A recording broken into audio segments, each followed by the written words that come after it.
you could do something like that. Yeah, there it is. Do, do, do.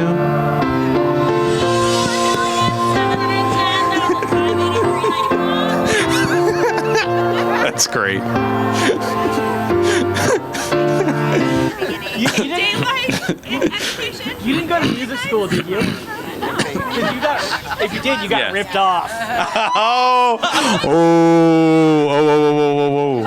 Wah, wah, wah, wah, wah, wah, wah, wah, wah.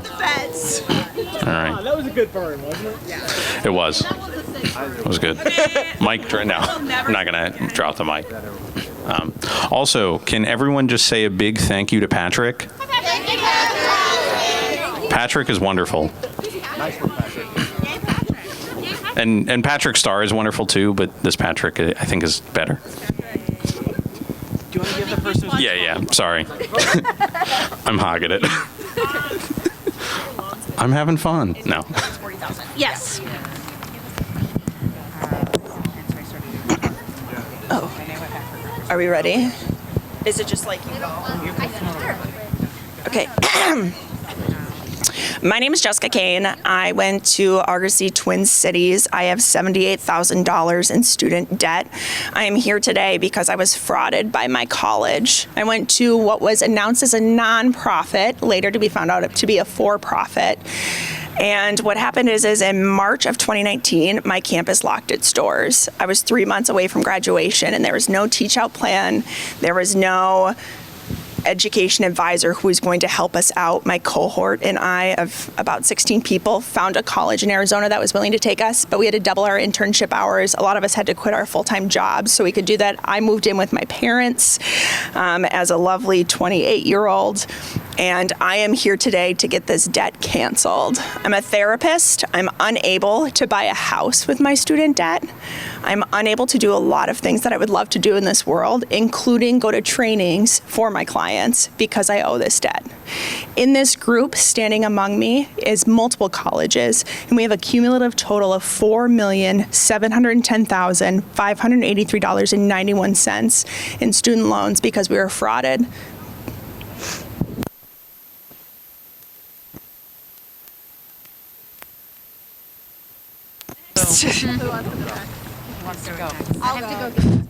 I'll go, but I don't want to. I'll get it done and over with. Good afternoon. My name is Dr. Rachel Seitzma-Ramos, and I'm a clinical psychologist from Skokie, Illinois. I attended Argosy University, Chicago from September 2009 until September 2016, obtaining my master's and doctoral degrees in clinical psychology with a concentration in diversity and multicultural psychology. When I entered the program, I had $0 in student loans as I had received some financial aid, scholarships, and paid for the remaining costs as a full-time employee for my undergraduate degree. Because of EDMC's fraudulent student loan practices, I now have $583,729 in student loans. In January of 2009, I was researching graduate programs to obtain my PsyD. In this process, I was recruited heavily by Argosy University Chicago's campus through a series of phone calls and emails, rapid fire succession. I scheduled an informational tour and interview and was provided with student handbook and other informational materials. In these materials, it was made clear that my higher education would come at a cost, but the average cost an Argosy graduate from the PsyD program was about $150,000 for 4 years of school. At that time, the tuition was roughly $850 per credit hour, and a full-time student was expected to have 9 to 12 credit hours per semester, as well as participate in a practicum of roughly 20 to 25 hours per week, for which we had to pay for a seminar credit hour per semester, all while providing free services to the communities we were serving through this training experience. I was assured that there would be some scholarships and aid I could apply for and potentially receive. But student loans were easily obtained in comparison to undergraduate loans due to not utilizing one's parents' financial information in determining what loans they qualify for. Not to mention, my earning potential as a clinical psychologist would easily be in the six figures as soon as I graduated. So paying off those loans would be much easier than it would be if I didn't have a PsyD. After applying, interviewing, and accepting my enrollment at Argosy University, a meeting with financial aid was swiftly scheduled so that I could provide the necessary information to apply for these student loans. It was required that students meet with a financial aid advisor every semester to apply for the new and additional loans needed, and I was encouraged to simply request max as the student loan amount. I was never provided with another option, and I was not provided with the dollar amount this request translated to until after my student loans were applied to my tuition and dispersed to my bank account. In addition to the student loan stipends from which we paid our living expenses and basic needs, were withheld from our bank accounts long after the designated, quote, 2 weeks post start of semester date. One semester, my loans were withheld until the week before the end of class due to, quote, technical issues with my bank. My bank denied any issues, nothing had changed, and the next semester, the money arrived as it usually did at that 2-week mark. When these issues occurred, we were simply encouraged to petition to request additional funding from the government and following semester to make up for the gap in funding. We were told there was nothing Argosy could do to get the money in our hands faster, and thus we should just ask for more and pay our bills in advance to avoid eviction or other financial consequences. That is how I became our campus's de facto representative for this petition process. I worked closely with the head of financial aid to strengthen my request for additional funding. Hold on, I gotta turn a page. And write out a step-by-step guide for how students could easily request these additional funds. Because I was working in the clinical psychology training department as a federal work-study employee at the time and was president of the Student Government Association, I was highly encouraged by the head of this department and the president of the campus to spread this information widely and assist students in strengthening their petitions for additional funding. Pause for effect. Everybody wave to Biden coming back. That would have been convenient. Okay. 3 times the head of the financial aid department and I held Q&A sessions for the campus as a whole to attend about how to fill out these petitions and what sorts of evidence you would need to receive the additional funding. Again, we were encouraged to just request the maximum amount allowed without being told what that actually would be. I was specifically encouraged to share this information with students who were beginning to apply for their APIC internships, as this was an expensive task requiring many application fees, travel expenses, and possible relocation out of the state or country. In 2018, I began teaching at Argosy University, Chicago as an adjunct professor. While my time teaching was very brief due to the sudden and traumatic closure of EDMC campuses nationwide, I had students approach me in that time regarding the need for additional funding, stating other professors had encouraged them to discuss it with me since I was now the expert on how to engage in this process successfully and get additional funding. It became clear to me that this fraudulent practice was still encouraged, and students remained ill-informed as to what their loans would be and when they would receive them. It made me sick to my stomach to know that vulnerable students were still being encouraged to sacrifice their future to keep the Argosy machine working, and now I'm being encouraged to comply as an employee. Long before the school's closure, alumni from Argosy and other schools started coming together to call out these fraudulent and predatory practices for profit schools. Under the previous administration, we were repeatedly told that if we were successfully employed in a job that utilized our degree earned at Argosy, we did not qualify for any defense or debt relief efforts. But how does my moxie and determination to earn and use my degrees nullify the obvious fact that I was lied to, manipulated, and frauded into requesting these student loans that I'll never be able to pay off? How does my on-paper success reduce the harm that was caused to me and my family, harm which will last decades?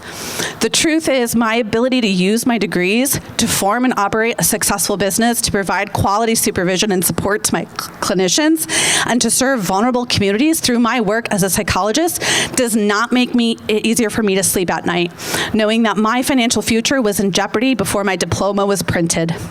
Not to mention that high earning potential I was sold on by the school is not as high as promised, despite being successful in private practice. Because of my $583,729 in student loan debt, I will never be able to purchase a home for me and my family. I will not be able to support my children's higher education should they wish to go to college. Without an income-based repayment plan, my student loan payments would be over $5,000 a month. which is approximately half of my household income. This would leave my spouse and I unable to pay for our rent, childcare costs, car payments, etc.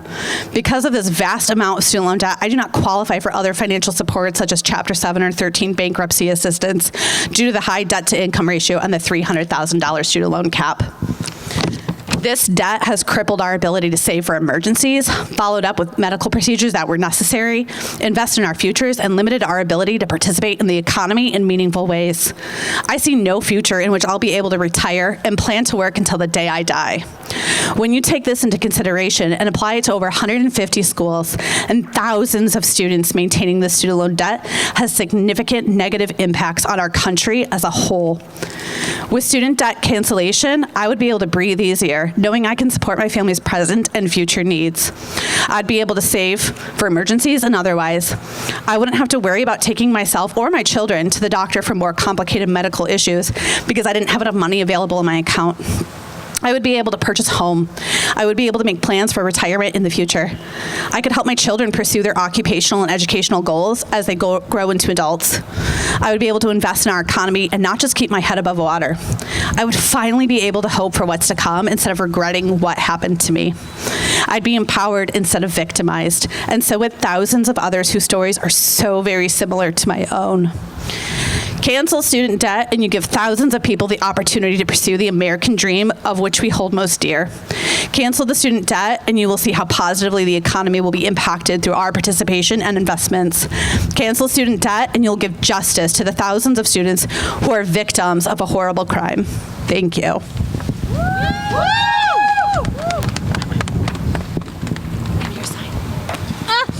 Sorry. I don't know why I'm saying sorry. It's trauma. It's never too soon. So my name is Tanisha Sproul. I attended Brooks Institute of Photography from March 2003 to February 2005. I majored in still photography, and it must be stated that I was 18 years old when I started at the school. Upon my expected graduation, I thought I'd be the next, Annie Leibovitz or Jim Marshall. I loved black and white photography, and I still do. I studied portrait photography. I did wet printing, all the joys and things like that. I enjoyed music, so I thought I was going to go on the road as a band photographer.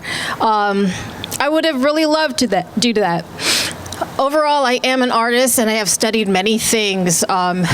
At Brooks, I had to use loans to pay for not only tuition, but supplies, which that is something that they didn't exactly tell us about. So that includes film, rentals, processing, things like that. There was also a short period of time before I got where I used it to pay for school housing, which was off-campus apartments, which was not really secured somehow. I borrowed federal and private loans. My current federal balance is $79,316. And that amount is $8,489 in interest. The private loans, the original amount I borrowed was $85,000, and the interest on that is, I don't exactly know, but it's $358,068.35. So my total student loan balance that I owe, both federal and private, are $437,384.35. That number is so big I don't even know how to say it. I don't even make paychecks that are like over like four digits right now. Is it a digit? I don't know. I don't know. Whatever. But this. Honestly, the only way that I'm able to feed myself somewhat consistency right now is due to having EBT benefits. I'm living in often consistent gig work, and I help from my parents. Even when I worked in TV production and making ends meet, I never made enough to pay for these balances, enough to afford to live. I would be better off literally flushing my money down the toilet than making payments on these loans. Brooks Institute of Photography lied and misled us. They misled us about the actual cost. They misled us about accreditation and transferability. When I left the school in 2005 is when I discovered that the school was not accredited. I did not understand what that really meant until I attended Santa Barbara City College. None of my credits transferred, and I had to repeat all of those core classes. I even took the same math course with the same professor I had at Brooks. After a few years, I finally attained an AA degree in liberal arts, and I graduated with honors in 2010 from Santa Monica College. With my good grades, I wanted to go on to get my BA. I was even offered to go to Columbia University. However, without a full scholarship, that is not an option for me. I tried to attend a school for surgical tech training, but I am unable to pay for that out of pocket and my living expenses. And I can't get any more federal loans or grants to help me pay for it because going to Brooks maxed out the amount of financial aid I'm allowed in grants, and all the free money is gone, basically. I can't get any more private loans because I'm in a different field of study now. I didn't know that either. So if I wanted to change fields of study, I'm not able to apply for more loans for a different field that would make more money. Brooks Institute of Photography has also affected my life by ruining my credit for probably like 20 years. I remember I had an 800 credit score when I was 18. I even signed for my sister's private loans when she went to get her master's degree. I was unable to pay rent and an apartment of my own, and even denied jobs based on my credit score. There were times where I was literally living on the streets and had a full-time job, and I would get harassing phone calls from the loan company telling me to pay thousands of dollars that I didn't even have. They would tell me things like, "Oh, you should have thought about that before deciding to go to this school. You should have thought about that and stayed at home and lived with your parents to pay off these loans." I'm sorry, isn't the American dream to like get an education, move out of your parents' house, and get a home of your own to start a life? I'm stuck right now in a pay level because I do not have a bachelor's of arts, and it feels like all the jobs that I qualify for, I may as well have dropped out of high school. Do you know you have to have a BA to work at Enterprise Rent-A-Car? Yeah. Yes. And it's surprising because like they don't even like, they're not really good at customer service, but like you have to have a BA, which, you know, that's just a sidebar. I still have dreams and aspirations, but short of becoming a millionaire, I don't know how I'll be able to do the simple things in life, like starting a family, buying a home, or saving for retirement. What's that? What are savings? I really hope that you take my story and others like mine into consideration when deciding on student loan debt cancellation for those of us that went to predatory schools like Brooks Institute of Photography that have been shut down due to their illegal actions and should not be saddled with this debt. It feels like we're being punished for the corporate greed that is not the American dream. Thank you. Who's next? Good job. Hey, Education Department. Cardona, you listening? My name's Dr. Laura Strong. I attended the now defunct Argosy University Schaumburg in Illinois. It took me a lot of time to write my story. After the election, my spirits were broken. It's been difficult to focus, get myself back on track. Given the threats to shut down the education department, I can completely understand you wanting to stop working, stop caring, throw your hands up, right? I'm asking you to stay focused, to help us stay on track. It totally sucks to lose your job, but if you do, you have the ability to find another one. Unfortunately for us, we are at the end of the road. And if you fail to help us, we are stuck with the burden of thousands of dollars worth of student loans. There are no other avenues for us except crippling debt and not being able to move forward with our lives. Have you experienced one of those moments when you realized you were deceived, shuckstered, hustled, taken advantage of? It's unfortunate, but I think most of us can. It is a gut-wrenching pit in the stomach. shame and embarrassment set in. And you start saying to yourself, how could I be so gullible? So naive, I'm stupid, I'm pathetic. The internal name calling and judgments continue.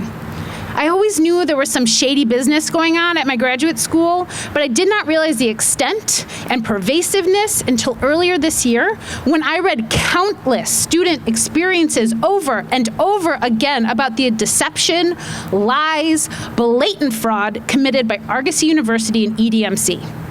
I'm overwhelmed and discouraged by the amount of student loan debt I have. I cannot believe that the years of payments I have made have only seemed to increase my loan amount. If I make payments and the loan grows, how can I ever expect to pay it off? It feels like walking into a cave with no guide, and then the walls start to fall down around you, and if you can still manage to move, you don't see a way out. I'm embarrassed about my debt, and others often judge me over it. People assume I'm irresponsible or trying to get a handout. They have no idea how my predatory for-profit school existed and how rampant their deceit was. I attended my school from January 2008 to 2013, completed my doctorate degree in clinical psychology. I was told originally that the graduate program would cost me under $100,000. I now have over $250,000 in student loans.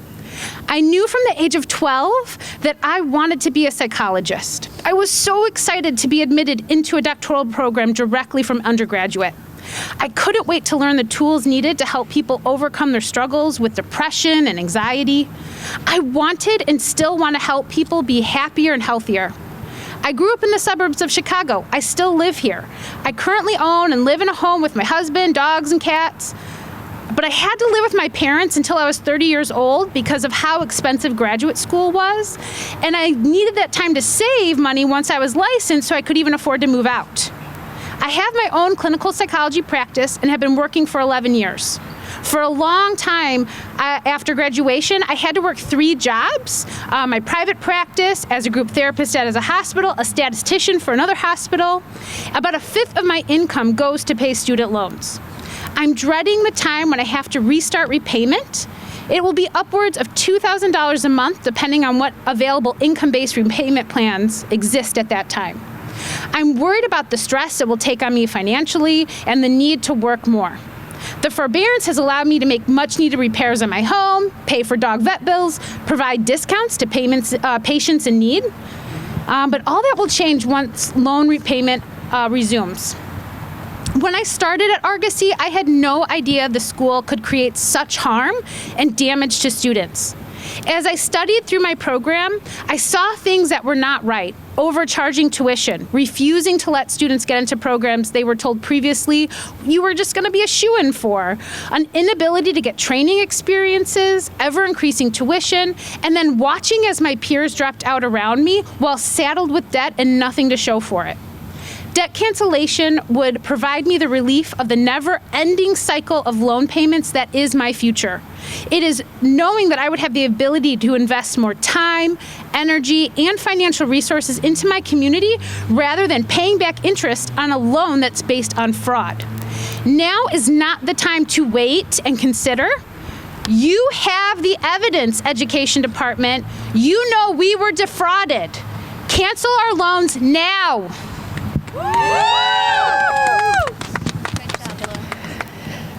Hello, my name is Rosalba Dominguez, and I'm finishing my term as a councilwoman in my hometown of Murray City, Utah.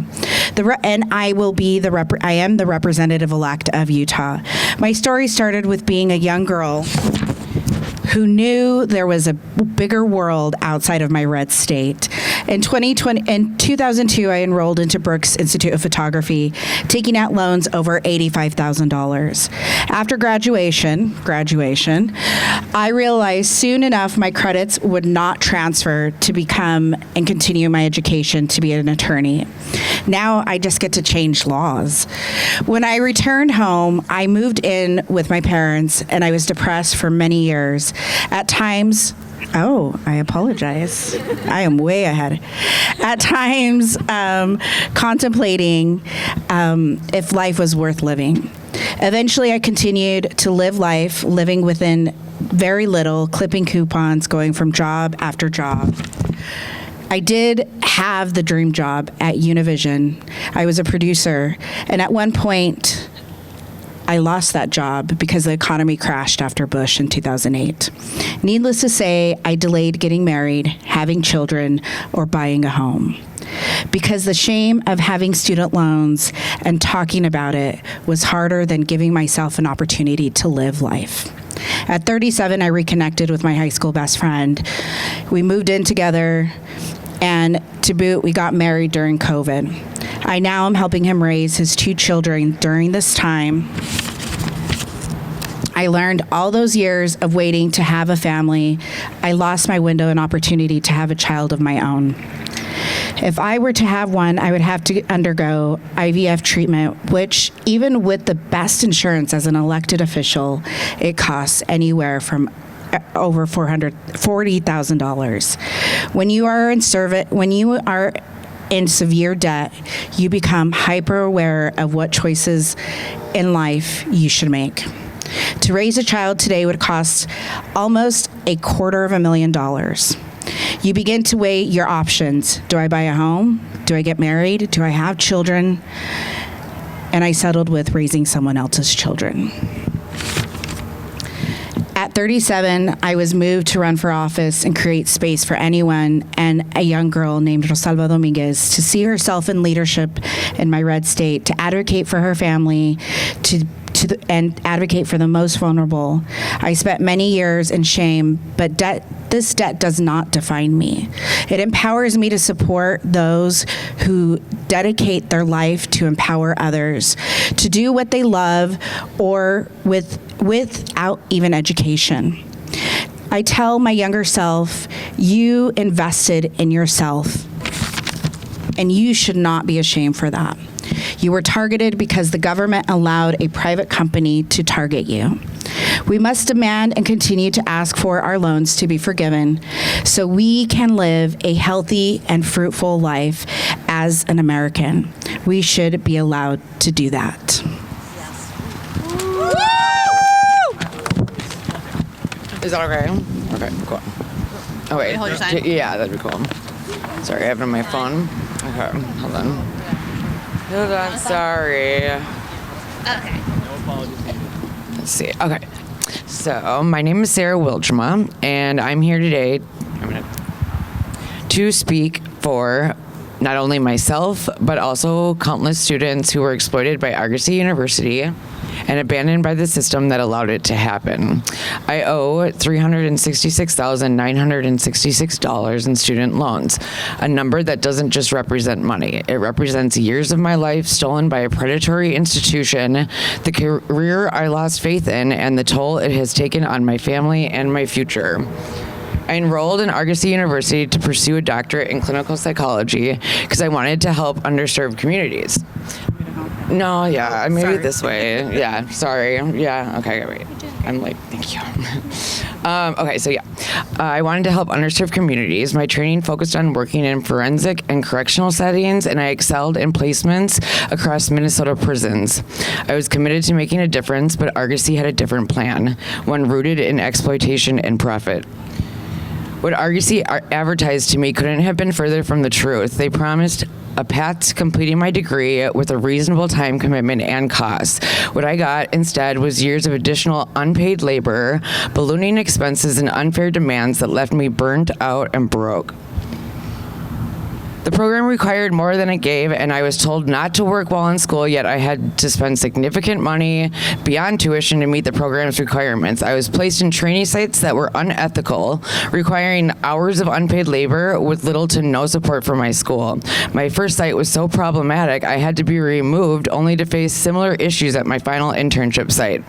Argosy treated us like dollar signs, not students, and prioritized extracting money over providing a meaningful education.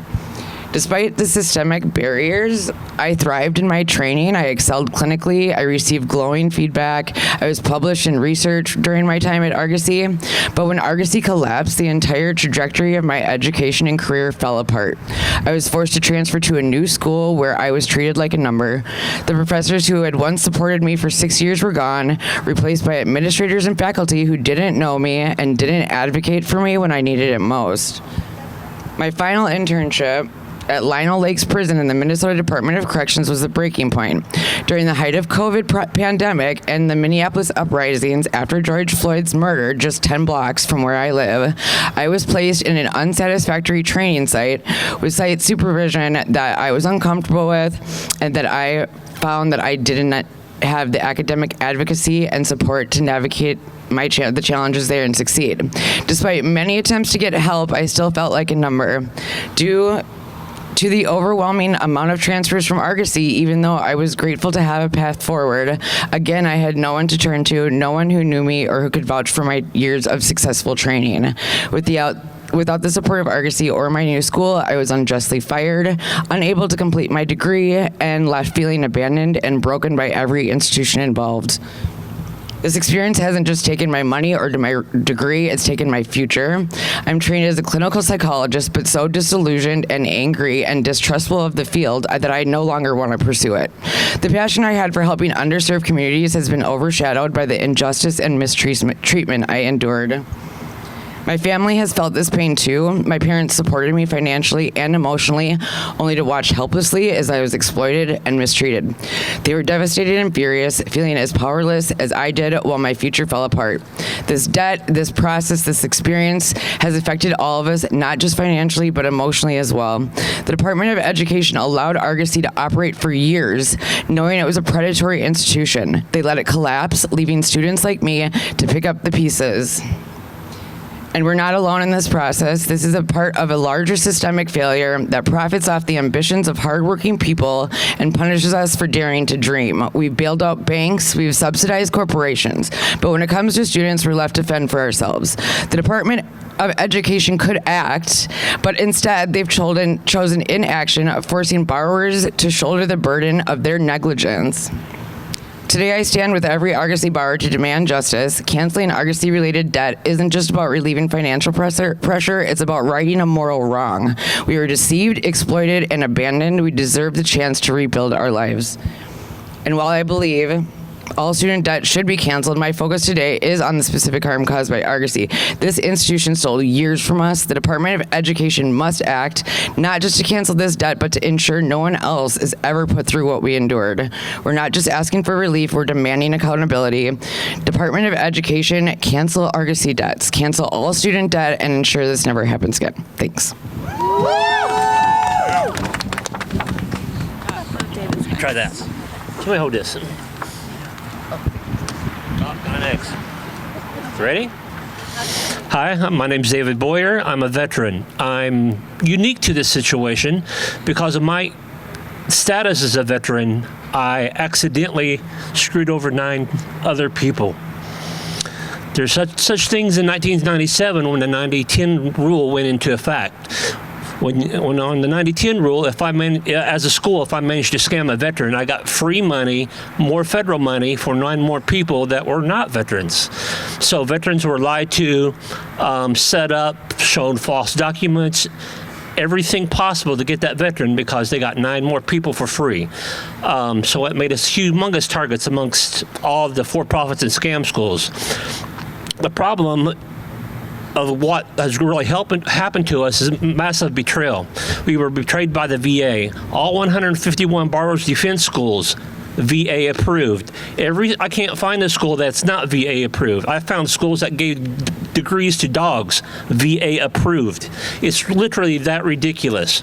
This started off that when I was in the military, when I started in 87 to 94, even 94 when I was getting out of the military, for-profit schools and scam schools went inside with recruiters and had people that were working in records, exiting, all different type of people that had access to our records had side hustles working for the for-profits and scam schools. They stole our records, they stole our service. They stowed everything. Then when we finally got out, we were getting hit, 5 to 15 phone calls a day. They would stay on top of you. They would never let you breathe until you went to a campus event. And when you went to the campus event, they arranged it like Disney World. It was glorious, beautiful, and they showed you more and more fake stats. The problem of the fake stats were they showed us stats that they had of job growth, starting pay, just all sorts of beautiful numbers. And they brought in the numbers from the government. At the time, we knew we only had one shot to use our GI Bills, and our GI Bills from Montgomery GI Bills are older, that were only good for the veteran. We couldn't use them for anybody else. Our GI Bills were roughly $42,000, a Montgomery GI Bill. So we knew we had to be careful with it because we had one shot at success. We called the VA, we called the different departments, we called the Department of Labor. We checked on multiple sources, and everybody said, hey, that's a good school. You need to go. It will work out great. You'll have a wonderful life. These are also the departments that never got off their butt to validate the data that they printed for the for-profits and the scam schools. It was a 4 to 5 way setup because all the resources we knew to use to validate if a school was good was already being used against us. Also, the Department of Education hid data on complaints and problems of these schools. The VA also hid all these complaints. We had no valid data or choice. Nobody in their right mind would sign up for this kind of problem. So we were hit, we were scammed, we were set up to fail. Then on top of that, the VA, the Veterans Administration, has no transparency of records. They told us just to sign whatever was put in front of us because they purposely make rules so horribly complex that you can't try to figure out what's going on. It's a full Monty game. They got a ball under a cup and they're just running them around and you don't know where it's going to land at. So when we did, and it's common to all these scam schools, that 2/3 to 3/4 of the way through to getting your degree, they will burn up your GI Bill and push you into a predatory loan. And even if you didn't sign for the loan, they signed for you, but you can't get your hands on the master note to see what happened. And when they give you a loan, and I had a loan for about $35,000 on top of my 42, they chop it up. My single loan was chopped up into 11 little bitty loans to push the maximum amount of administrative fees, processing, and everything against me to run up my bill. So when I was done, I have lost over $75,000, well plus above that, Pell Grants, other issues, for a degree that was worthless before they even printed the paper to give it to me. I found this out the horrible, cruel way. I went out to the world with my beautiful DD-214 from the military that I had all sorts of nice records and accolades, and my beautiful bachelor's degree in electronic engineering. And I got asked to leave. I got laughed at. I got pointed to door. I have resumes ripped up in front of me. And nobody cared. And I didn't understand until finally one of the employers was nice enough to say, I had to say that the interview was over. Once I had to physically say it. Then once the interview was over, he said, twice a year, that stupid school dumps all these kids on top of us. The school is worthless. It's always been worthless. We don't know why they're even in business, but twice a year all these employers have to put up with getting dumped on by a bunch of kids that don't know what they're doing. They have poor education, so that's why you're being treated this way. It's not your fault. But the VA knew it was fraudulent, and everybody else knew it was fraudulent, but we can't get our GI Bills back. The GI Bill has no revision to give it back because it's an entitlement, but it carries all the penalties of a regular loan that they can garnish your wages and take it away from you and take you to court and do all sorts of stuff. But as an entitlement, we can't get anything back. We also were pushed into our Sally Mays, our Naviettes, our Lakes, Mohilas, those being the Department of Education backed.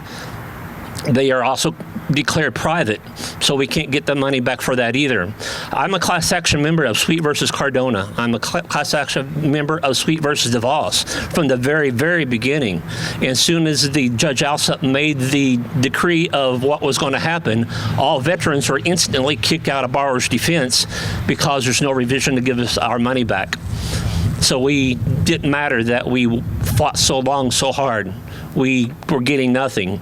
And the injury, the insult was Donald Trump vetoed H.J. Res 76 that was going to help us out, but he vetoed the measure and put the final nail in our coffin. And when he did so, he gave Betsy DeVos millions and millions and millions of dollars of our money more to her. The last big insult to injury was Delia Ramirez out of Illinois District 3.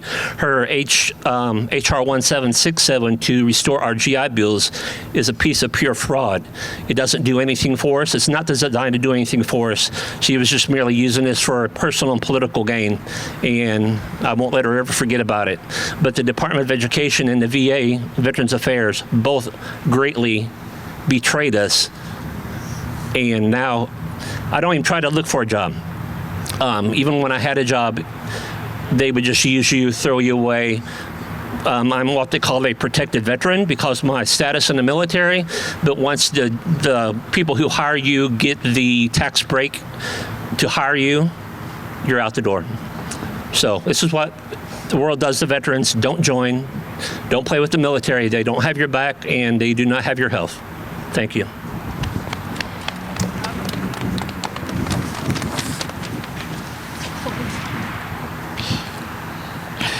My name is Dan Moore.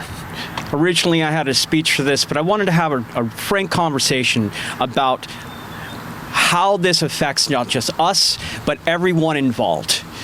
I went to Brooks Institute of Photography. At the time that I went, it was lauded. Don't call us, we'll call you. Come in with a portfolio and we'll see. And they are the best, or were the best, because they no longer exist. Why? Because a major corporation bought the school, had a milk run, made millions upon millions of dollars on the students that were there, and then disrupted the school out of nowhere, leaving not only Santa Barbara, but Ventura to take the bill.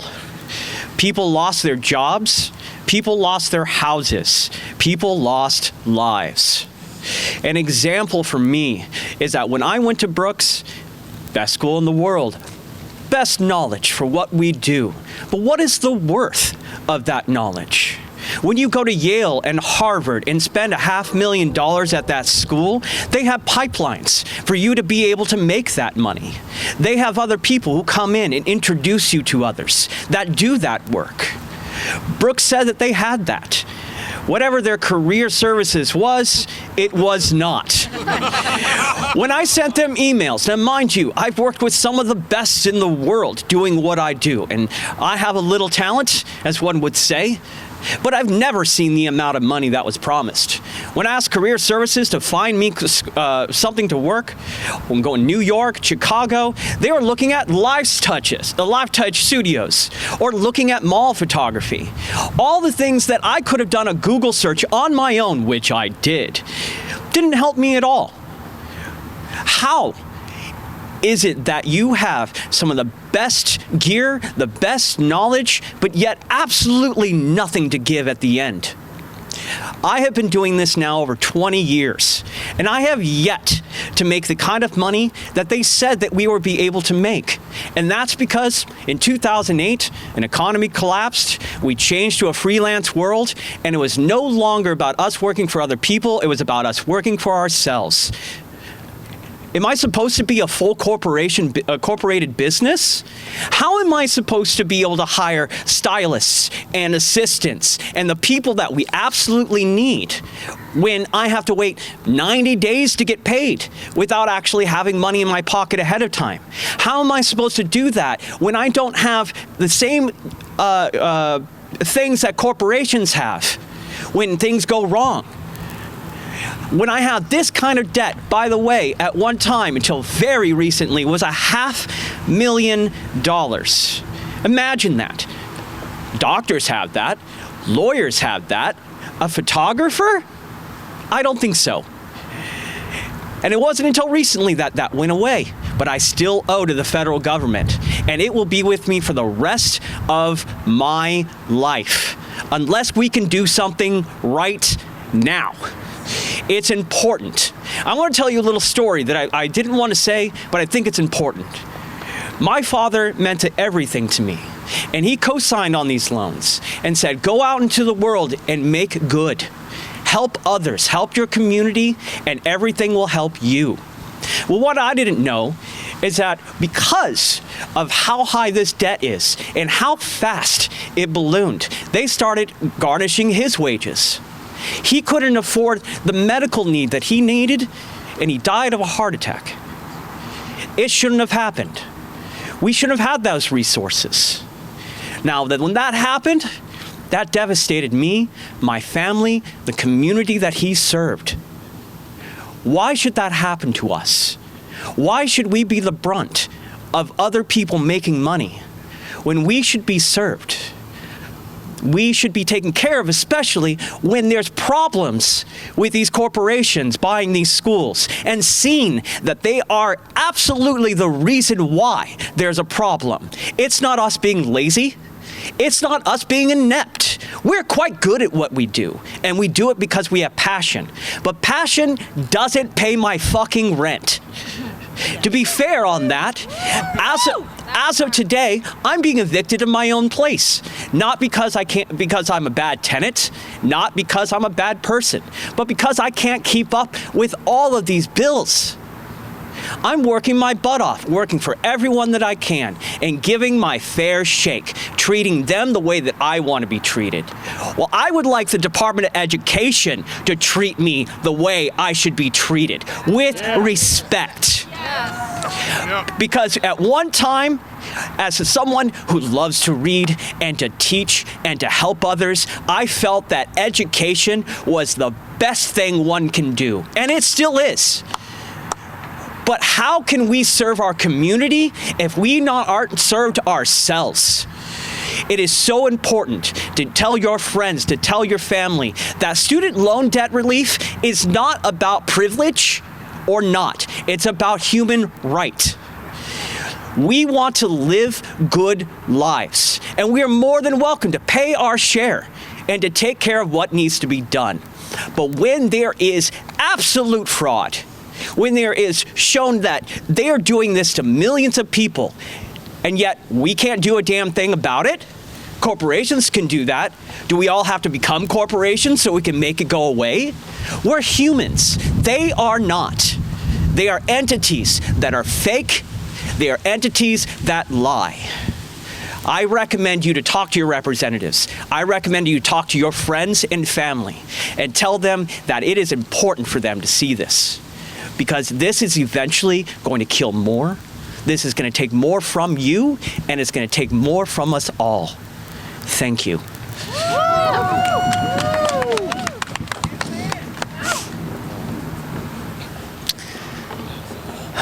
My name is Bonnie Snyder. Where are we? In our nation's capital, the seat of our government. Where are we? Standing in front of the Department of Education, because myself and my cohort standing behind me believed in education. What are we doing? We are standing out in the cold. And why? Because we have been left out in the cold. You know, like Dan, I was like, I don't want to do anything prepared. I wanted to come out and speak from the heart. As a young child in the 2nd grade is where my love for education began. It started with my 2nd grade teacher. And the first person, I'd say one of the first people in education that I looked up to, Mrs. Leslie Larrabee. And I said, you know, like Mrs. Larrabee, I wanted to be a teacher. It began again in the 4th grade with my 4th grade teacher, Mr. Raskin, the teacher who, to this day, I still carry him because he's the one that gave me the nickname Bonnie and spelt it with just an I. And I've been Bonnie since the 4th grade. But it was Mr. Raskin, another teacher, who told me this is what I want to do. I wanted to be in education. My life path took me a little different. Coming from a rather large family, I knew I wanted to go to college, but how was I going to pay for it?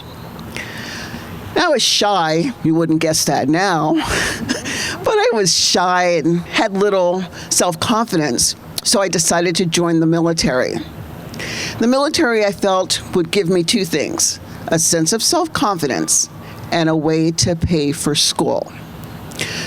So at age 18, when I graduated from high school in June, that December, I was on an airplane headed to basic training, and I began my academic career. Now, the military provided me with many opportunities, and when I retired, I walked away with 6 degrees, but I wasn't done. I went on to get my master's in psychology, but I wasn't done. I wanted to be a doctor. And so I went looking for schools and happened to find, just by an accident, Argosy University, Tampa. Now, I was excited. I was going to move to Florida. Now, I'm a Jersey girl. I don't like the cold. So going to the Sunshine State, I thought, wow, I'm going to Florida, I'm going to live there, and I'm going to pursue my dream to become a doctor. Now, Argosy made it exciting for me to come. You know, the campus was warm and welcoming, and the staff was just amazing. But that's where the nightmare began. Little did I know, I was repeating my master's degree. Although they had told me I was fast-tracked into the PsyD program. And I didn't figure this out until I'm sitting in class reading a book and realized this book was on my shelf at home. When I asked, hey, am I doing another master's? Yes, you are. Well, how can I transfer my credits from the master's I already have? Too late. You should have done that before you started the program. But you guys didn't tell me that. So, as we were taught in the military, suck it up and drive on. So I sucked it up and I driven on. Here's where the insult began. 3 years into my program, I had the audacity to be diagnosed with my first bout of cancer. I had to take a medical leave for, wait for it, how long? 1 semester. A single semester. After going through treatments and surgery and everything needed to overcome that first bout of cancer, I was ready to come back to school. But what did I get? Radio silence, phone calls, emails, visits, all ignored. And I would find out that I wasn't placed on medical leave. They had withdrawn me. So I did not have the opportunity to even go back and finish that degree. Did the debt go away? Absolutely not. I thought, how could they do this to me? Like, how could this happen to me? Because I had cancer? To me, someone who had proudly served her country? To me, someone who had done nothing wrong but fell prey to a predatory school. That, like my cohorts behind me, we all feel the same pain. Let me give you an analogy, if I would. If you go to a store and you buy a product, and that product is faulty, or that product is recalled, no one gives it a second thought that you get your money back, that you get to return that item and get your money back. We're not asking for our degrees to be given back. We earned those. But we're asking for our money back on the fraud and the deception and the lies that we were subjected to. But then, do we really want to give our degrees back? Let's think about this. How many of us paid for degrees that are useless? How many of us paid for degrees that are useless? They are useless. They told us we would get good jobs. Do we get good jobs? Do we have good jobs? Some of us, no. As I listen to, some of us are working in department stores. Some of us are working in schools. Some of us are working not in jobs. that are in line with our degrees. You know, I enjoy what I do. Being able to serve those who suffer from substance misuse and working with prevention and students.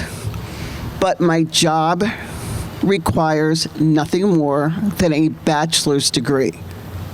I have a master's and 40 years experience, but this is what I'm doing. Yes, I just aged myself. This is what I'm doing. What do we want? Not a handout, not charity, not something for nothing. We want justice. We want absolution. We want our student loans forgiven, canceled. And why? Because we were lied to. Because we were defrauded. Because it is what is owed to us for the hard work, the blood, the sweat, the tears, the emotional anguish, the nights staying up studying. The saying, one day we are going to cross the finish line and the good life begins. But again, where are we?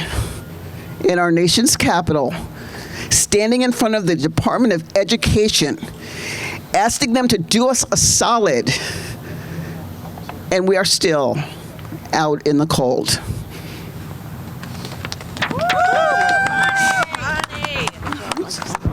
I gotta relook. My legs are really bad. Hi, I'm Dr. Carol Diaz-Lopez. I'm from the great state of California, and I am a psychologist, and I am a defrauded student debtor with $383,000 and counting. Interest is accruing as we speak, as I sleep, as I breathe, as I eat. I am 62 years old. I am a mother of 4 children. I am a grandmother of 4. I am devastated. I am traumatized. I am scarred for life because of what Argosy did to me and all the other people that I'm surrounded with today, and everybody spread across the country, how we have been affected by this. This is life-changing. I don't believe there is any recovery for what we've been through, because how do we make up for what we should have had that we won't have now? And so at 62, I'm trying to reconcile this in my brain, is that what is my legacy going to be for my family? As the matriarch of my family, I had the intention of going back to school later in life after I had raised my kids to pursue this worthy degree, this worthy career, to help my community. And it has been a freaking slap in the face from day one. I knew very shortly after I started at Argosy that things were not as they wanted us to believe. I started asking questions, and I gained a reputation at my campus of being a big-mouthed person, because I was asking questions of what the hell is going on here. Why does my statement have all of these fees tacked on? What is this? What is going on? So little by little, of course, you know, they don't want us to know what's going on. But we did know that something really egregious was happening. I tried to contact the then Attorney General of California. I was given the runaround. I contacted the Chancellor of Argosy. I was given the runaround. I had contacted the Department of Education. I was given the runaround. I tried to contact attorneys to get attorneys on board to start investigating what was going on.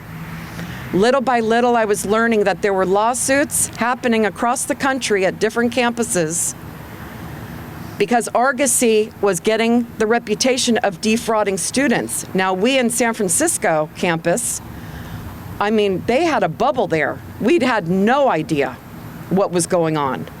They really covered it up, and they did a masterful job until they couldn't anymore.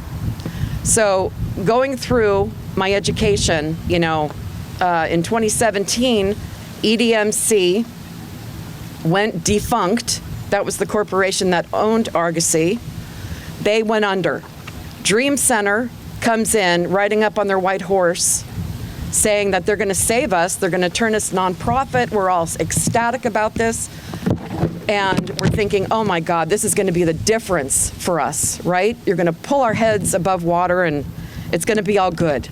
Well, no. I mean, soon we recognized, okay, the Department of Education, the federal government has pulled funding now from them. Then January of 2019 comes and our financial aid does not arrive. And we're like, what in the holy hell is going on here? I was in the state of New York. I had left my home in California because the competition was so fierce, I was encouraged to go out of state to do my internship. I left my family, I left everything for a year to do that at the VA. My financial aid did not arrive. I was making poverty level wages at the time. I was barely scraping by. So the bottom had started falling out. January, the financial aid doesn't arrive. Come March, the doors are locked. The doors are locked. The staff is fired. I mean, we can't get our records. It's like, what is happening? The bottom was falling out. No one was talking to us to let us know what was happening. We were kept in the dark for all of it. I could not get any answers. So what happened to me? I went into the deepest depression as I am working with veterans. Can you imagine? My poor veterans that I'm working with, they had no idea what I was going through at the time. And I had to cover all of this up. And I almost lost my internship because of EDMC and Dream Center's behavior. And I am devastated. I have not recovered. I have not financially recovered. I have not emotionally recovered. As a result of all of this, I know, we just want to throw everything. Anyway, as a result of all of this, I have started a nonprofit organization, the National Alliance on Student Loan Debt. We are just beginning. But there is such a cry for help, for community, for people that need help. They need emotional support. They need financial support. They need housing support. They need all this help that I really want my organization to be able to help people find resources that are realistic for them, that aren't going to bury them further in the muck. We want the Department of Education, I want the Department of Education to get off of its ass. I'm serious about this. Get off of your ass. Stop pretending that this is not a crisis. You have embarrassed yourself. You have embarrassed us as learners and lovers of education. You have made a mockery of all of us. And we're not going to let you forget it. We won't. We're not going anywhere. As far as I'm concerned, this day of action, I mean, there are going to be many more coming. Trust me. Like, we are so fired up. And trust me, when you get women mad, you better be ready. I mean it. It's like you screw us over, and we're never going to let you forget it. I swear to God. And my organization's mission is to go after all of the people that buried us. Yes. We want to civilly sue these people, and I swear to God, this is a lifelong mission that I will die taking with me to the grave. My family knows this about me. I'm making this publicly known now. It's like the day of reckoning is coming. And if this administration coming in thinks that they're going to bury us further, oh my God, I have news for them. We are not going to ever allow it to happen because we are becoming a very self-contained entity. And we're not going to let anything or anyone have power over us after what we've been through. Like, we've had enough now. and we're done, you know? So anyway, heed it all. And I hope Mr. Ben Miller, Miguel Cardona, and all of you are going to hear this. You need to hear it, and you're going to be leaving with this scar. Trust me, this scar is going to follow you for years, and we're not going to let you go. We know who you are. Yeah, and there we go. Thank you.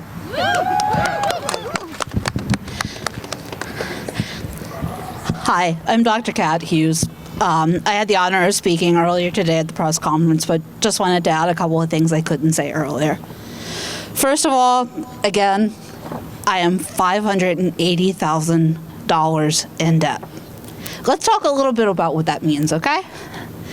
So, when I went to Argosy, DC, just a few miles from here, we were told all the time, oh, it's so easy around here to get jobs that qualify for public service loan forgiveness. Well, I was forced into an internship that has never really been seen as competitive for getting a federal position. So I thought, okay, maybe I'll be a government contractor. That's a great way to get picked up as GS. Just so we know, I've been doing that for 10 years now, and I'm still not a GS. So because of that, I don't qualify for public service loan forgiveness. I have tried to do everything right. I even picked up my life with my family, and we went to Japan for 6 years working with the U.S. military. It was one of the greatest honors of my life to be able to serve those who serve, because I was never able to be active duty myself. But as a contractor over there, a lot of things happened. We lost our insurance coverage over there. I was told at 33 weeks pregnant that I had to fly back to have my baby 7,000 miles away from where we were living. I had patients at the time, so I flew at 36 weeks pregnant, 7,000 miles at my own expense, and the government didn't help me. So, needless to say, I am pretty used to being let down by the government by now. Eventually, we decided we had had enough and lost health care coverage, so we moved back to the United States. We didn't want to originally because we thought working abroad would be a great experience for our family. We would get civilian jobs. Yeah, that never happened. And ultimately, what ended up happening is we moved back to the United States after helping the military in Japan for 6 years, including through COVID and being exposed to COVID restrictions, missing my grandmother's last years with her dementia because I couldn't fly home. In the end, my reward for that was my student loan continuing to grow and grow and grow. And I ended up having to live in the basement of my parents' house.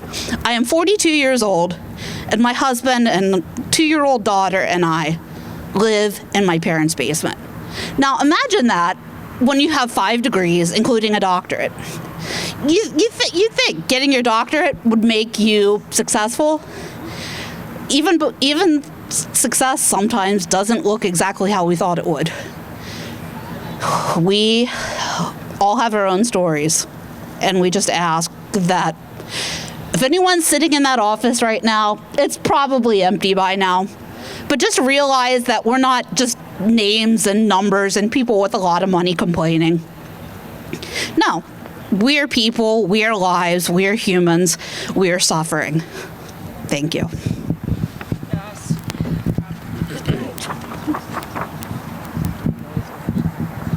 My name is Joseph Rano, and I attended Brooks Institute of Photography at the Ventura, California campus from 2003 to 2007.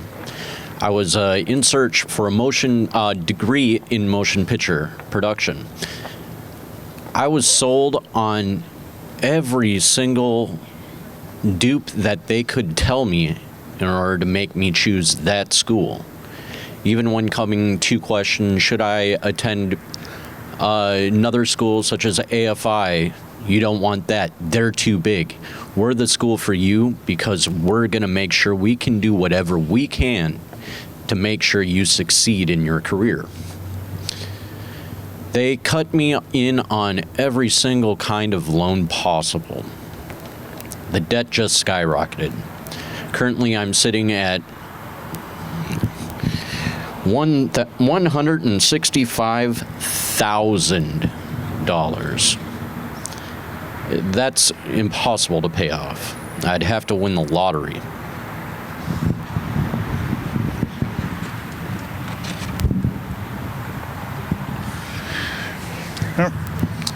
Hello, my name is Matt Efsick. I also am a Brooks Institute of Photography graduate, 2003 to 2007 film program. I went to school at Brooks because I was told that Brooks was the school for photography and film, that it was one of the top 2 schools, and the other one being the, Kodak,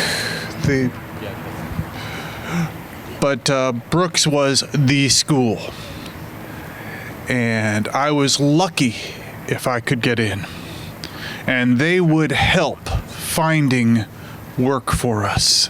That was what they would do after we graduated. If we were able to make it through and do all the work, they would work for us. And what kind of jobs did they give you after school? Oh, I worked for Brooks after school. Yeah, I worked in their equipment checkout, helping students get their productions done.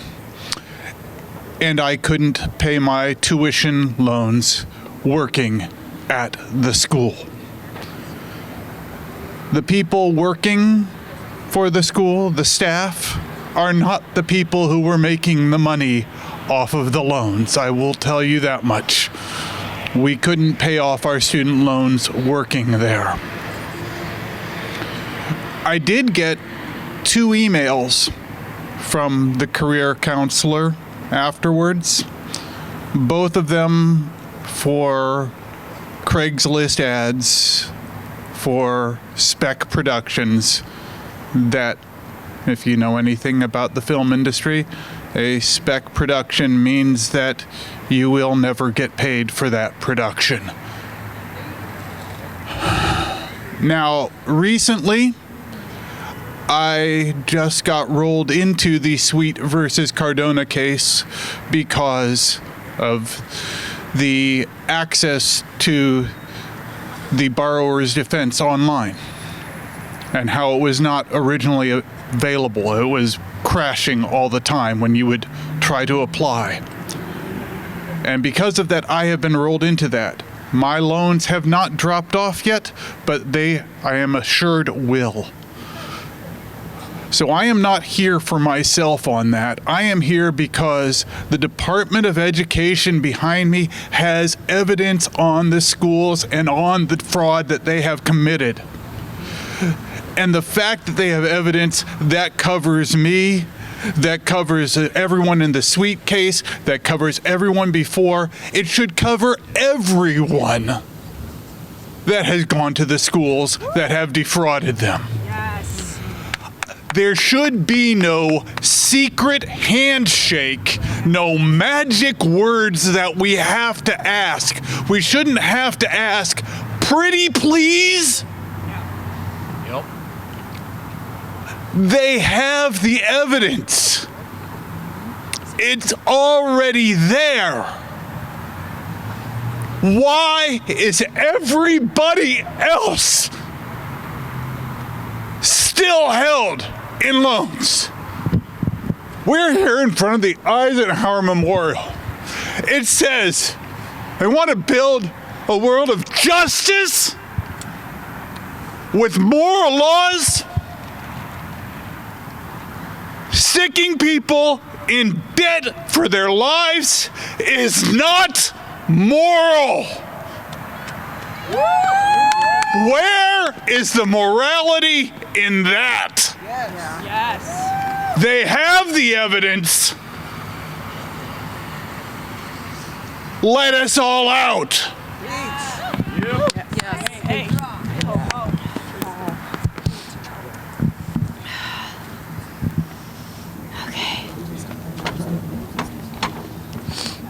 Okay. Are we good? Okay. My name is Carolina, and I'm a victim of a for-profit school scam. I stand here in Washington, D.C., not just as a graduate of the now inoperative Brooks Institute of Photography, but as someone whose life has been shattered by a system that preys on the dreams of young people. At 19 years old, fresh out of high school, I didn't really know any better. I was sold a bright and shiny future, one where my passion for photography would lead to a fulfilling career and financial stability. Brooks promised it all: high graduation rates, quick job placement, and an income that would easily cover my loans. My family was so proud of me when I got accepted.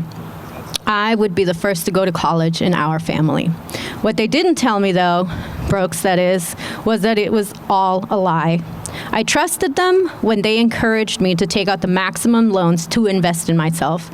Over $100,000 later, I have school credits that won't transfer. It will never be able to further my career or change it for that matter, and a mountain of debt I'll never be able to climb out from under. I'm stuck capturing every penny just to survive. And I was making headway until I lost my job. My loans went into default and the debt ballooned beyond reason. I can't buy a home, living paycheck to paycheck, and I can't even plan for my child's future as a now single mom. Every day is a struggle to make ends meet, and every night I'm haunted by the stress of what comes next. I actually could have gotten into Baylor University. I graduated with high honors from high school, and I could have studied medicine. A stable, meaningful career path would have been possible, but I was manipulated by Brooks's false promises. They didn't care about my future, they cared about their profits. They preyed on my hopes as a young, naive student and left me with ruined credit and a shattered life.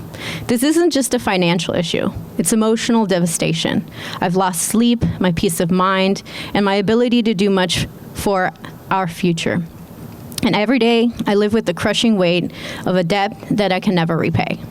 This isn't just my story. It's the story of thousands like me, students who were robbed of their futures by institutions that were never held accountable.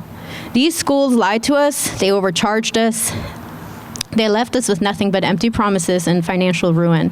And the stress is unbearable. It destroys your confidence, your stability, your hope for a better life. We came for an education, but we were handed a lifetime of debt. It's time to hold these institutions accountable. We didn't fail, the system failed us. And enough is enough. We deserve better.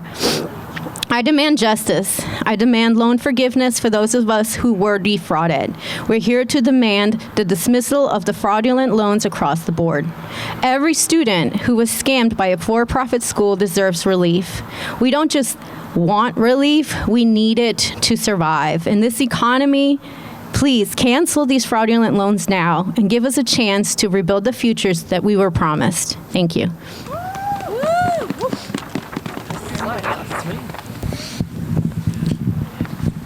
Sorry. Hello, my name is Ryan Schluter. I'm a clinical psychologist. I attended the Washington, D.C., Arlington, Virginia campus of Argosy from fall of 2015 to spring of 2019 when Argosy closed. Argosy and its many locations had ongoing difficulties with money management, mismanagement, and were later sued. I've applied for borrower's defense and I'm a member of the post-class group. Currently, my loans are at $265,000. I agreed to go to Argosy and agreed to pay for an education that had inflated costs and costs that were undisclosed. I was often told to take out the maximum amount of loans by academic and financial advisors. I was often told it's only 5 years. Just push through it. You'll get through it. Everything will be fine. Argosy University closed early during my 4th year of school. When I enrolled in the program in 2015, I was informed the estimated total for tuition and fees would be $121,250 to complete the 5-year program. After completing my 4th year, my loans were already at $120,998. which again is almost the estimated total of the 5-year program. To offset costs, I worked as a TA for 5 classes. I worked 20 hours a week as either a bartender or server at different restaurants. I also simultaneously pursued a master's licensure to get my LCPC. So I finished that licensure process, and my wife became a math tutor, all to offset costs from summer classes when we'd have to pay for additional courses. Also, I transferred 3 courses in. So again, working all ahead, and nowhere are these loans matching up. Sorry, this wind. Throughout our time at the program, we were told to keep pushing. It's only 5 years. However, this Argosy stink is only getting stronger. My specific campus rebranded early on from Argosy University to the American School of Professional Psychology. So during this process, they already know that, they have a bad name, that things aren't going well. They're not good for the students. Argosy also enrolled 40 plus students per year when most programs would only enroll single digits. This would really influence externships, internships. Every one of my externships were in Maryland. I didn't even bother in DC because it was just flooded. Also, when Argosy closed, I had to stop seeing clients during my last year of externship. So this also, unfortunately, influenced my ability to get certain internships. I was ironically debating between a psychiatric hospital or a pediatric hospital. I know very different, but because my hours didn't accrue, I was turned down from 3 of those placements.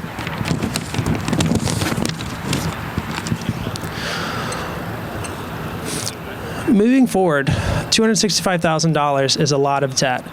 My wife and I have made shifts in our life where we've moved away from the DC area to a pretty rural area in Maryland in Carroll County. My wife has actually shifted careers from teaching to another position to make more money. She also tutored just to make ends meet. I've also been forced to work in private practice and group practice because a lot of organizations don't want us. So I just want to close. Please cancel Argosy student loan debt as well as other predatory student loans. This is just, it has to end. Thank you.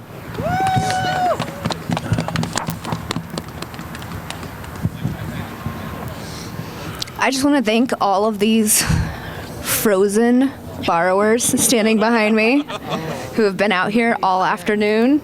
Frozen and We've been out in the cold for 20 years. The department is leaving us out in the cold, literally, right now.